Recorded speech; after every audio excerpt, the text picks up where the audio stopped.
Bismillahirrahmanirrahim. Assalamualaikum warahmatullahi wabarakatuh.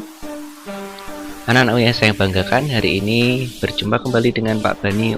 Hari ini kita akan mempelajari konsep selanjutnya, yaitu mengenai teks eksposisi.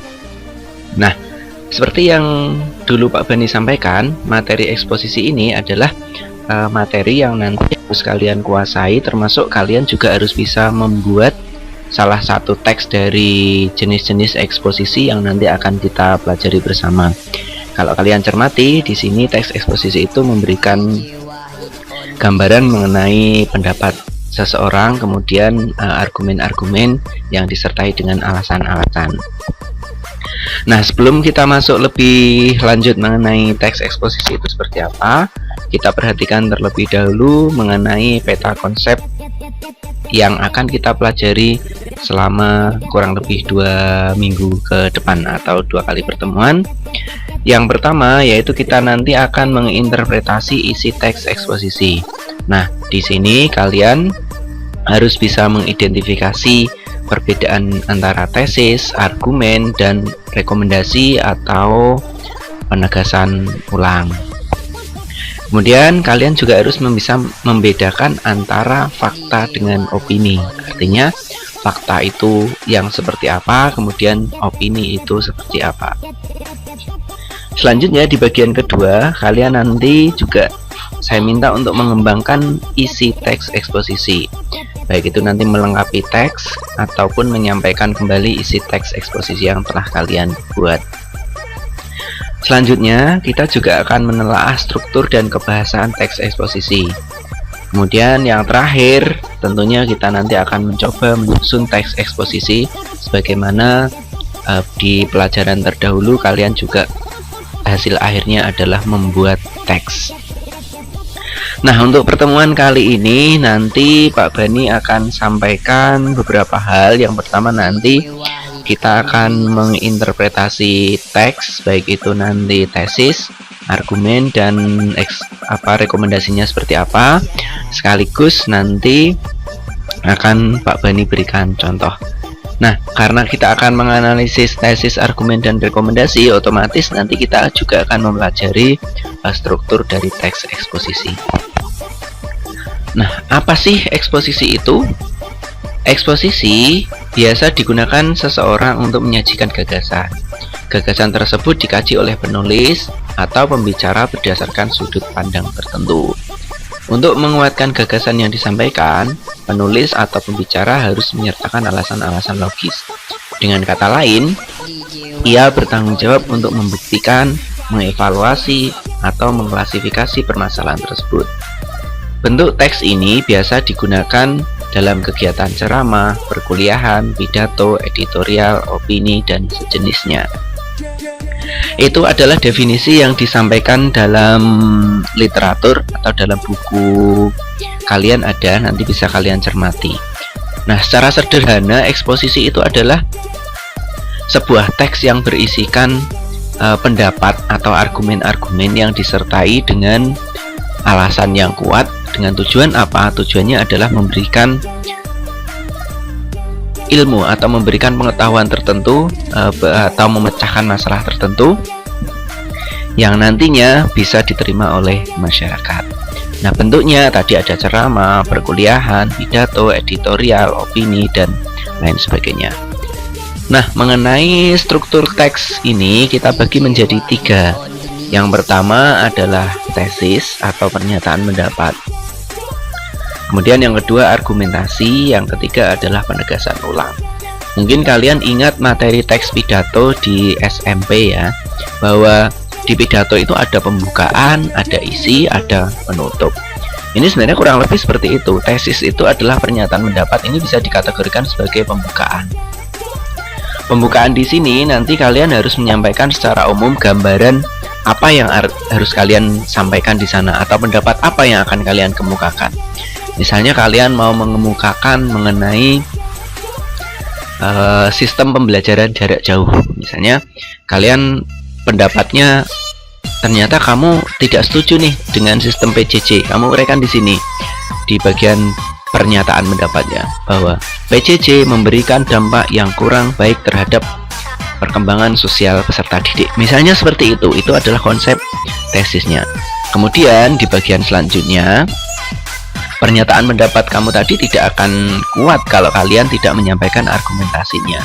Nah, disinilah kalian berargumen. Apa alasan kalian menyatakan bahwa misalnya tadi PJJ tidak efektif? Misalnya seperti ini, salah satunya. PJJ tidak efektif. Satu, bahwa saat ini PJJ dilaksanakan dengan sistem daring di setiap daerah memiliki akses internet yang berbeda-beda sehingga kemampuan menerima juga berbeda-beda. Itu misalnya argumen pertama. Kalian tambahi lagi dengan fakta-fakta, misalnya di daerah kalian ada sinyal tertentu yang tidak bisa masuk dan seterusnya. Kalian sampaikan lagi argumen yang kedua, misalnya PJJ tidak bisa memberikan ruang kepada peserta didik dalam bersosialisasi karena melalui PJJ ini peserta didik hanya bisa mengerjakan secara individualis atau secara individu, tidak bisa berkelompok sehingga tidak bisa bersosial dengan teman-teman yang lain. Itu alasan yang kedua. Misalnya alasan yang ketiga, peserta didik masih belum menguasai berbagai teknologi yang diberikan oleh guru. Alasan keempat, misalnya guru hanya menyampaikan materi lewat satu atau dua aplikasi, kurang mengena kepada peserta didik. Jadi di sini kamu memberikan penguatan beserta fakta-fakta yang mendukung. Baru di kalimat terakhir atau di paragraf terakhir itu kalian nanti menegaskan ulang atau merekomendasikan. Jadi di sini saya sampaikan bahwa PJJ kurang efektif sehingga perlu diberikan tindak lanjut untuk diadakan blended learning atau pembelajaran tatap muka yang sifatnya tidak sepenuhnya atau yang lainnya. Pokoknya kalian memberikan rekomendasi yang terbaik mengenai argumen-argumen yang telah kalian sampaikan. Nah, konsepnya seperti itu kalau kalian nanti membuat teks eksposisi. Nah, ini ada beberapa contoh teks eksposisi yang berada di koran. Ini ada beberapa jenis opini, kemudian ada dari mengenai pandemi COVID-19 mempengaruhi ke tenaga kerjaan, kemudian jangan abaikan peringkat kompleksitas ekonomi, kemudian ada pemimpin, keberanian, dan perubahan, kemudian ini ada artis dan narkoba. Nah, ini ada beberapa contoh teks eksposisi yang berada di dalam koran. Kalian bisa mencari lebih lanjut lagi. Nah, ini ada contoh teks eksposisi, nanti kita analisis bersama. Yang pertama, pentingnya minum air putih untuk kesehatan tubuh. Ini adalah judul. Kemudian tesisnya, salah satu hal yang paling fundamental dalam menjaga kesehatan tubuh adalah minum air putih, sebab banyak manfaat yang diperoleh untuk tubuh. Minum air putih sanggup membersihkan segala bentuk toksin dari tubuh serta memberikan nutrisi penting ke dalam sel-sel tubuh. Dengan begitu, pencernaan terbantu dan tubuh terjaga dari dehidrasi. Ini adalah tesisnya atau bagian pembukanya. Kemudian baru diberikan argumen. Rata-rata tubuh membutuhkan 8 gelas air per harinya. Nah, kata rata-rata ini juga memberikan gambaran bahwa ini adalah sebuah opini, adalah sebuah argumen. Tidak hanya sanggup membersihkan tubuh. Nah, ini tidak hanya sanggup, ini juga merupakan argumen atau pendapat. Kemudian selanjutnya, menjaga keseimbangan minum air setelah makan akan membantu dalam proses penurunan badan lebih cepat. Ini juga merupakan argumen atau pendapat-pendapat.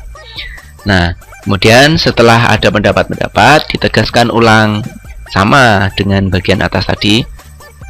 Membuat target minum air putih sebanyak 8 hari secara rutin adalah sebuah keharusan sebab banyak manfaat yang terkandung di dalamnya. Kalau kita cermati, kalimat ini sama dengan kalimat ini. Secara isi sama, meskipun kalimatnya bentuknya berbeda, tapi isinya sama. Nah, selalu bawa air saat mengendarai mobil, menonton televisi, membaca buku, atau duduk di luar bersama rekan atau kerabat. Dengan begitu, air putih akan terasa banyak manfaat di dalam kehidupan. Ini yang disebut dengan rekomendasi. Jadi kalian memberikan saran terhadap apa yang kalian uraikan di atasnya. Nah, selanjutnya kita akan membedakan antara kalimat fakta dengan kalimat opini. Hari ini adalah hari Selasa, maka besok pasti hari Rabu.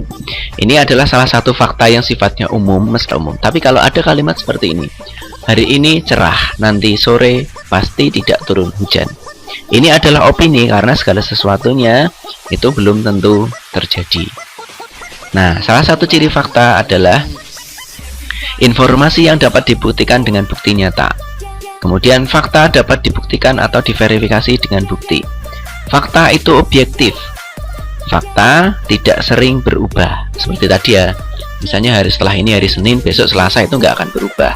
Karena itu secara fakta. Misalnya 1 tambah 1 sama dengan 2. Itu secara umum orang secara objektif sudah tahu bahwa itu memang seperti itu. Itu yang disebut dengan fakta. Misalnya, jumlah penduduk Indonesia adalah 250 juta misalnya data seperti itu, maka itu juga fakta. Nah, fakta-fakta salah satunya juga dibuktikan dengan angka-angka yang akurat seperti itu. Sementara opini itu salah satu cirinya adalah pandangan atau menilai terhadap sesuatu. Jadi pandangan itu sifatnya ya objektif. Opini tidak dapat dibuktikan dengan bukti ya, jelas ya. Kemudian opini bersifat subjektif dan pribadi. Kemudian opini memungkinkan berbeda menurut orang yang satu dengan yang lainnya.